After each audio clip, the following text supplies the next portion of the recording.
Wise, the channel for true story lover.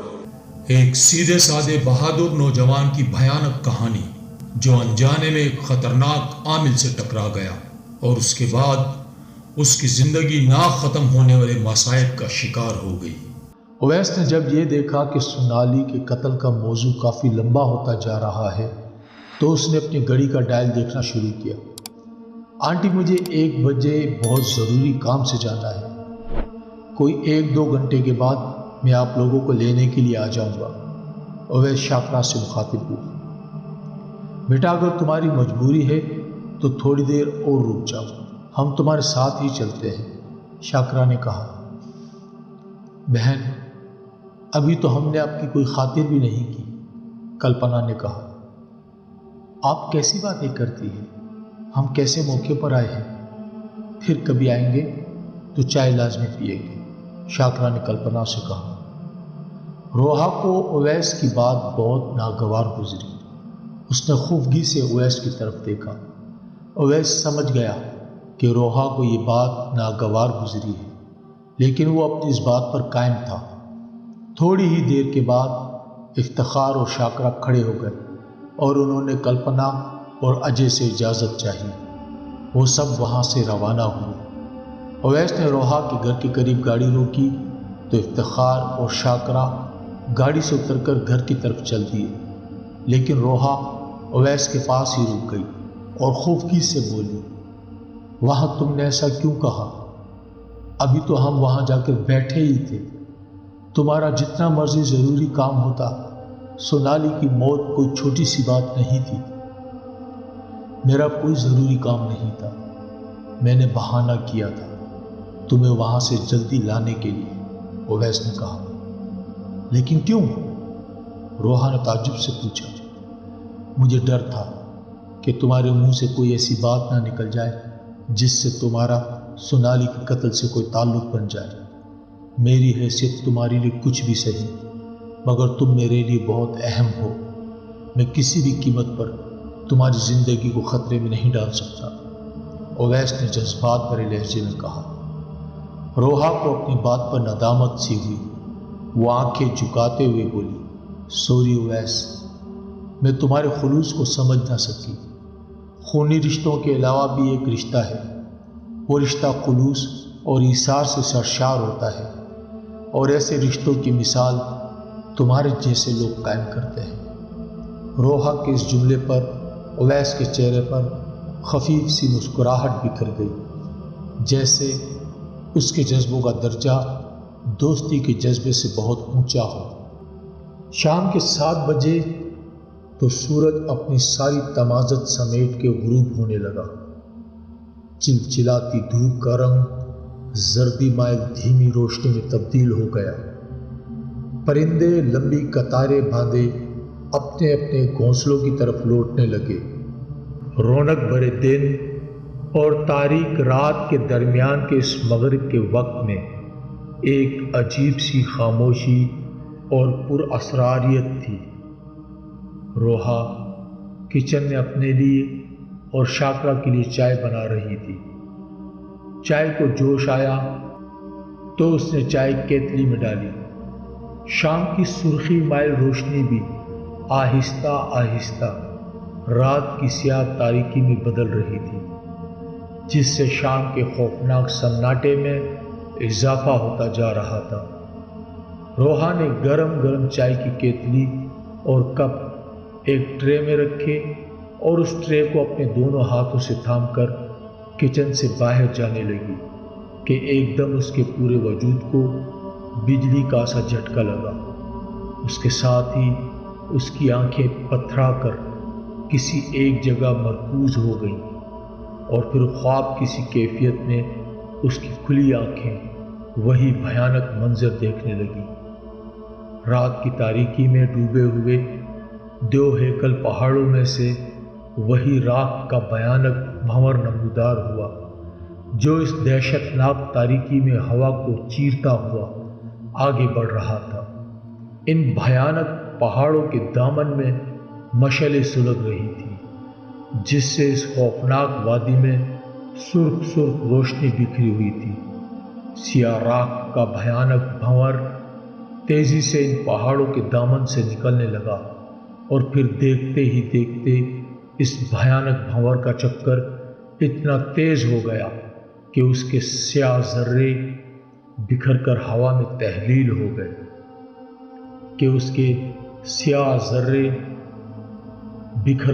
میں تحلیل ہو گئے جس کے ساتھ ہی روحا ایک بلند چیخ کے ساتھ اس بھیانک کیفیت سے باہر آ گئی۔ وہ ہوش میں آئی تو وہ کچن کے فرش پر گری ہوئی تھی۔ چائے کی کیتلی اور کپ ٹوٹ کر اس کے گرد بکھرے ہوئے تھے۔ یہ سب کب ہوا اس سے کچھ خبر نہیں تھی۔ وہ سہمے انداز میں اٹھی۔ دہشت نے اس کے دل کو بھینچ کر رکھ دیا تھا۔ اس نے اپنے دونوں ہاتھ اپنی کن پٹیوں پر رکھ لیے اور گلوگیر آواز میں خود کلامی کرنے لگی۔ پہلے بھی میں نے یہی بھیانک منظر دیکھا تھا، جس کے بعد ایک خوفناک قتل ہوا، اور اب پھر وہ سیاہ بھنور دیو ہیکل پہاڑوں کے دامن سے نکلا ہے۔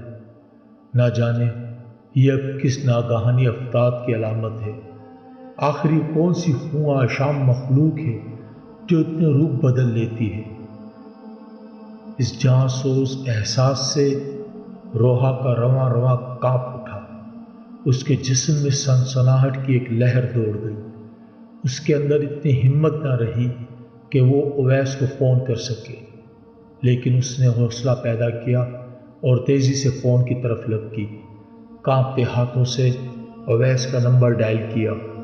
اویس نے فون اٹھایا، لیکن جو ہی روحا نے اویس کی آواز سنی تو اس خیال نے اسے خوفزدہ کر دیا کہ اس سے کہیں اویس کی جان کو کوئی خطرہ نہ ہو جائے۔ اویس فون پر ہیلو ہیلو کہتا رہا، لیکن روحا کی زبان گنگ ہو کر رہ گئی۔ پھر روحا نے فون بند کر دیا اور فون کے اسٹینڈ پر سر رکھ کر رونے لگی۔ ایک دم فون کی بیل ہوئی۔ روحا چونک کر رہ گئی۔ روحا نے ریسیور اٹھایا اور ڈرے ڈرے لہجے میں بولی، ہیلو، کون؟ میں اجے بول رہا ہوں۔ انکل افتخار ہیں گھر پر؟ ریسیور میں سے اجے کی آواز آئی۔ وہ ابھی گھر نہیں آئے، 9:30 بجے آئیں گے۔ آپ اس وقت فون کر لینا، روحا نے بمشکل جواب دیا۔ آپ کی آواز اتنی گھبرائی ہوئی کیوں ہے؟ گھر میں خیریت تو ہے؟ اجے نے پوچھا۔ نہیں، ایسی کوئی بات نہیں، دراصل میری طبیعت کچھ ٹھیک نہیں ہے۔ آپ کا پیغام ڈیڈی کو دے دوں گی، کوئی زیادہ ضروری بات ہے تو مجھے بتا دیں۔ وہ دراصل میں 9:45 بجے کے قریب انہیں فون کر لوں گا۔ میں نے سونالی کے قتل کے متعلق ان سے کچھ بات کرنی تھی۔ ٹھیک ہے، آپ 9:45 بجے کے قریب فون کر لینا۔ سونالی کا نام سن کر روحا کی گھبراہٹ میں اضافہ ہو گیا۔ اس نے جلدی سے ریسیور رکھ دیا۔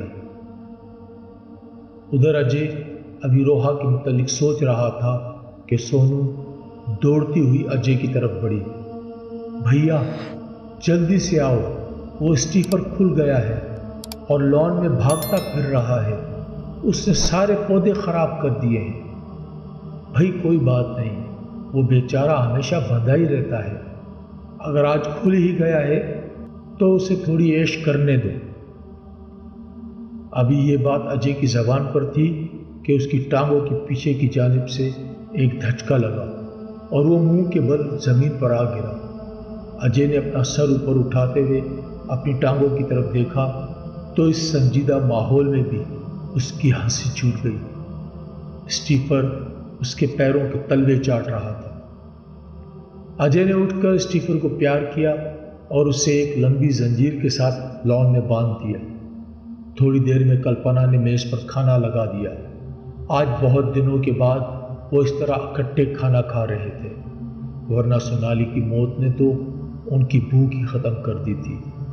وہ لاکھ سونالی کو بلانے کی کوشش کرتے، لیکن یادوں کے جھروکوں سے سونالی کی کوئی نہ کوئی ایسی بات مل جاتی کہ وہ سب تڑپ کر رہ جاتے، خاص طور پر کھانے کے وقت۔ وہ سونالی کو بہت مس کرتے۔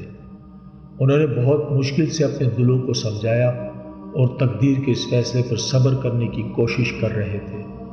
وہ سب انتہائی سنجیدگی سے کھانا کھا رہے تھے، ہر ایک اپنے دل کی کیفیت ایک دوسرے سے چھپا رہا تھا۔ کھانے سے فارغ ہو کر وہ سب ٹی وی لاؤنج میں بیٹھ گئے۔ رات کے 8:30 بجے کا وقت تھا۔ ان کی کوٹھی کے باہر گہری تاریکی چھائی ہوئی تھی۔ سب اپنے اپنے گھروں میں موجود تھے۔ باہر خوفناک سناٹا چھایا ہوا تھا۔ رات کی تاریکی میں ان کے لان میں لگے گھنے درخت انتہائی خوفناک دکھائی دے رہے تھے۔ انہی گھنے درختوں میں سے کسی ایک درخت کے ساتھ اجے کا سیاہ اسٹیفر بندھا ہوا تھا۔ اجے اسٹیفر کا کھانا لے کر لان میں آیا اور کھانا اسٹیفر کے آگے رکھ کے وہاں سے اس کمرے کی طرف چل دیا جہاں سب گھر والے بیٹھے ٹی وی دیکھ رہے تھے۔ کمرے کا دروازہ دوسری طرف تھا، لیکن کھڑکی لان میں کھلی ہوئی تھی جس میں جالی کی گرل تھی۔ اس کھڑکی سے تقریباً سارا لان ہی دکھائی دیتا تھا۔ لان میں گھپ اندھیرا چھایا ہوا تھا۔ ہر طرف ایک پراسرار خاموشی چھائی ہوئی تھی جس میں چھوٹے چھوٹے جانوروں کی خفیف آوازیں بہت بلند محسوس ہو رہی تھیں۔ اسٹیفر اپنی اگلی 2 ٹانگیں پھیلائے بیٹھا ہوا تھا کہ ایک دم لان کے ایک گھنے درخت کے تنے بری طرح جھولنے لگے، جیسے اس گھنے درخت میں کوئی بڑا سا جانور پھنسا ہو۔ اسٹیفر نے یہ آواز سنی تو وہ خوفناک انداز میں غراتا ہوا جھٹ سے کھڑا ہو گیا، لیکن جب اس کی نظر اس درخت پر پڑی تو وہ جیسے پاگل سا ہو گیا۔ اس نے اپنا چہرہ سکیڑ لیا اور اپنے خونخوار دانت باہر کو نکال لیے۔ وہ انتہائی خونخوار انداز میں غرانے لگا۔ اس کی اندھیرے میں چمکتی آنکھیں کچھ ایسا دیکھ رہی تھیں کہ وہ جسم کے شدید جھٹکوں کے ساتھ اس طرح بھونک رہا تھا کہ پورے لان میں اس کی آواز گونج رہی تھی۔ اجے، کلپنا اور سونو ٹی وی لان میں بیٹھے چائے پی رہے تھے۔ انہوں نے کتے کے اس طرح بھونکنے کی آواز سنی تو وہ کچھ پریشان ہو گئے۔ اجے، اسٹیفر بہت عجیب انداز میں بھونک رہا ہے، اس کی تو ایک پل کے لیے بھی زبان اندر نہیں ہو رہی، کلپنا نے پریشان کن لہجے میں کہا۔ چھوڑے امی، نیولا وغیرہ دیکھ لیا ہوگا اس نے۔ اجے نے اسٹیفر کے بھونکنے کو نظر انداز کر دیا۔ جس کمرے میں وہ سب بیٹھے ہوئے تھے اس کی کھڑکی لان کی طرف کھلی ہوئی تھی۔ اس کھڑکی میں سونو کی گڑیا پڑی ہوئی تھی جس کی جسامت 4 سال کی بچی کے برابر تھی۔ یوں محسوس ہو رہا تھا جیسے کوئی پیاری سی بچی کھڑکی میں بیٹھی ہے۔ اسٹیفر مسلسل بھونک رہا تھا۔ ایک دم اسٹیفر غراتا ہوا لان کے دوسری طرف دیکھنے لگا۔ اس طرف گھنے درختوں کی ایک لمبی قطار تھی جن کا رخ اس کمرے کی طرف تھا جس طرف وہ کھڑکی کھلی ہوئی تھی۔ تھوڑی ہی دیر میں نہ دکھائی دینے والی کوئی خوفناک چیز ان گھنے درختوں کو چیرتی ہوئی اس کمرے کی کھڑکی کی طرف بڑھی، جس سے دیو ہیکل گھنے درخت جھول کے رہ گئے۔ اسٹیفر کے بھونکنے کا انداز مزید خوفناک ہو گیا۔ وہ بے چینی سے اپنی زنجیر توڑوانے کی کوشش کرنے لگا۔ اجے نے پریشانی میں کلپنا کی طرف دیکھا۔ اسٹیفر تو واقعی ایک پل کے لیے بھی چپ نہیں ہو رہا۔ یہ کہہ کر اجے کھڑکی کی طرف بڑھا تو یہ دیکھ کر وہ حیران رہ گیا کہ اسٹیفر کھڑکی کی طرف دیکھ کر بھونک رہا ہے۔ اجے نے گڑیا کی طرف دیکھا تو اس کے ذہن میں خیال آیا کہ شاید اسٹیفر اس گڑیا کو بھونک رہا ہے۔ اس نے گڑیا کو وہاں سے اٹھایا اور اسے سونو کے کمرے میں رکھایا اور پھر ٹی وی لاؤنج میں سب کے ساتھ بیٹھ کر چائے پینے لگا۔ کچھ دیر کے بعد اسٹیفر خاموش ہو گیا، جیسے وہ گڑیا کو دیکھ کر ہی بھونک رہا تھا۔ 8:45 بجے تو اجے کو خیال آیا کہ اس نے مسٹر افتخار کو فون کرنا ہے، لیکن پھر اس نے سوچا کہ اس وقت وہ تھکے ہوئے ہوں گے، فون صبح کر لے گا۔ 10 بجے کے قریب سب اپنے اپنے کمروں میں سونے کے لیے چلے گئے۔ پوری حویلی میں سناٹا چھا گیا۔ لون میں تمام درخت اور پودے رات کی تاریکی میں ڈوبے ہوئے تھے۔ ہر طرف رات کی اس دہشت ناک تاریکی کا راج تھا۔ اجے اپنے کمرے میں لیٹا سونالی کے قتل کے بارے میں سوچ رہا تھا کہ اسے لیٹے لیٹے اچانک سونالی کی کچھ باتیں یاد آ گئی، جس کے ساتھ ہی وہ اٹھ کر بیٹھ گیا۔ سونالی کی فکریں اس کے ذہن میں گونجنے لگے، جس میں اس نے اپنے ساتھ ہونے والے چند پر اسرار واقعات کا ذکر کیا تھا۔ اجے کے ذہن میں وسوسے آنے لگے، لیکن پھر اس نے اپنے ذہن کو جھٹکا دیا اور جدید انداز میں سوچنے لگا، لیکن اس کی سمجھ میں کچھ نہیں آیا اور اس کی کیفیت انتہائی مضطرب ہو گئی۔ وہ اپنے بستر سے اٹھ کر چہل قدمی کرنے لگا۔ کلپنا بھی اپنے کمرے میں لیٹی ہوئی تھی، لیکن نیند اس کی آنکھوں سے کوسوں دور تھی۔ سونو کے کمرے کی لائٹ بھی جلی ہوئی تھی۔ وہ اپنے بیڈ پر بیٹھی ہوئی ہوم ورک کر رہی تھی۔ سامنے لکڑی کی کارنرز پر وہ گڑیا پڑی ہوئی تھی جسے اجے وہاں رکھ گیا تھا۔ سونو اپنے ہوم ورک میں مصروف تھی کہ ایک دم اس کا پین لکھنا بند ہو گیا۔ اوہ، یہ اس کو کیا ہو گیا؟ یہ کہہ کر سونو نے پین کو جھٹکا دیا کہ سیاہی کی جگہ پورا بیڈ خون کے سرخ چھینٹوں سے بھر گیا۔ سونو نے معصومیت سے پین کی طرف دیکھا۔ اس میں تو کالی سیاہی تھی، یہ سرخ سیاہی اس میں کہاں سے آ گئی؟ ابھی یہ سوال اس کے معصوم ذہن میں ابھر رہا تھا کہ ایک دم الماری میں پڑی ہوئی گڑیا میں سے نسوانی آواز ابھری، سونو، آج تم مجھ سے نہیں کھیلو گی؟ سونو جہاں بیٹھی تھی وہیں سن ہو کر رہ گئی۔ گڑیا کو اس طرح بولتا دیکھ کر وہ سراسیمہ ہو کر رہ گئی۔ وہ تعجب خیز نظروں سے اس گڑیا کی طرف دیکھنے لگی۔ تک تم تو صرف ہنستی اور روتی تھی، یہ آج باتیں کیسے کر رہی ہو؟ پورا اسرار گڑیا نے سونو کی بات سنی تو وہ اسی طرح سے ہنسنے لگی جس طرح سونو کی گڑیا ہنستی تھی۔ سونو کے چہرے سے حیرت کی تمام لکیریں غائب ہو گئی اور وہ مسکراتے ہوئے بولی، لگتا ہے بھیا نے تمہارے اندر کوئی نئی مشینری فٹ کر دی ہے، تبھی تم اس طرح باتیں کر رہی ہو۔ یہ کہہ کر سونو اپنی جگہ سے اٹھی اور اس پر اسرار گڑیا کو الماری سے نکال کر اپنے ساتھ بیڈ پر بٹھا لیا۔ گڑیا سونو کے بیڈ سے ٹیک لگائے بیٹھی ہوئی تھی۔ یوں محسوس ہو رہا تھا جیسے کوئی 4 سال اب جیتا جاگتا بچہ بیٹھا ہوا ہے، جیسے اس ربر کی گڑیا میں کوئی بھیانک روح سما گئی ہو۔ اجے اور کلپنا اپنے اپنے کمروں میں لیٹے ہوئے تھے اور معصوم سونو اس پر اسرار گڑیا کے ساتھ بیٹھی ہوئی تھی، اس بات سے بے خبر کہ اس پر کوئی افتاد گزرنے والی ہے۔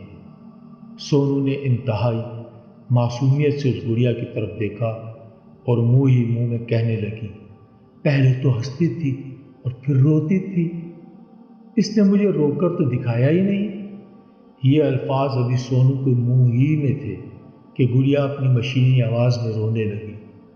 گڑیا رو رہی تھی اور سونو اس کی رونے کی آواز سن کر ہنستی جا رہی تھی کہ ایک دم اس کی ہنسی بند ہو گئی۔ وہ لرز کر رہ گئی۔ اس گڑیا کی خوفناک آنکھوں سے خون کے آنسو دے رہے تھے۔